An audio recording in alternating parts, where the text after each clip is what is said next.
এখানে কি সরকারি রেটে বিক্রি করাচ্ছে? হ্যাঁ, এখানে সরকারি রেটে।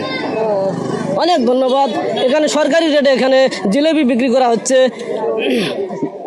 যদি সরকারি দামে যদি না বিক্রি করা হয় তাদেরকে অবশ্যই আইনের রাস্তা অবশ্যই নেওয়া হবে। সরকারি রেটে জিলাপি বিক্রি শুনে অবাক লাগলেও এমন মজার রিপোর্টিং করে এখন সোশ্যাল মিডিয়ায় viral content creator Tajul Islam Taju. ভুল উচ্চারণ, সরল উপস্থাপন আর গ্রাম বাংলার সহজ ভাষায় তার ভিডিও এখন নেটিজেনদের বিনোদনের নতুন খোরাক।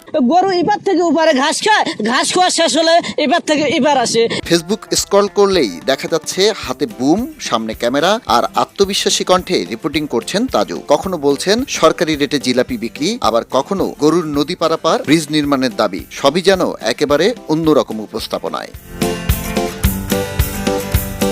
কুড়িগ্রামের নাগেশ্বরী উপজেলার নারায়ণপুর ইউনিয়নের বাসিন্দা তাজুল ইসলাম তাজু। পেশায় তিনি একজন রাজমিস্ত্রি। তবে সোশ্যাল মিডিয়ায় কন্টেন্ট ক্রিয়েটরদের জনপ্রিয়তা, সম্মান আর আয়ের গল্প শুনেই তার মাথায় আসে নতুন ভাবনা, তিনিও হবেন কন্টেন্ট ক্রিয়েটর। গত বছরের শেষ দিকে তাজু ভাই 2 নামে একটি ফেসবুক আইডি খুলে শুরু করেন যাত্রা। চলতি বছরের ফেব্রুয়ারি মাসে নিয়মিত ভিডিও দেওয়া শুরু করেন তিনি। তবে চলতি মার্চ মাসে সাংবাদিকের মতো ক্যামেরা ও বুম হাতে মাঠে নামতেই বদলে যায় সবকিছু। 26শে মার্চ স্বাধীনতা দিবস উপলক্ষে আয়োজিত স্থানীয় অনুষ্ঠানে গিয়ে তিনি তৈরি করেন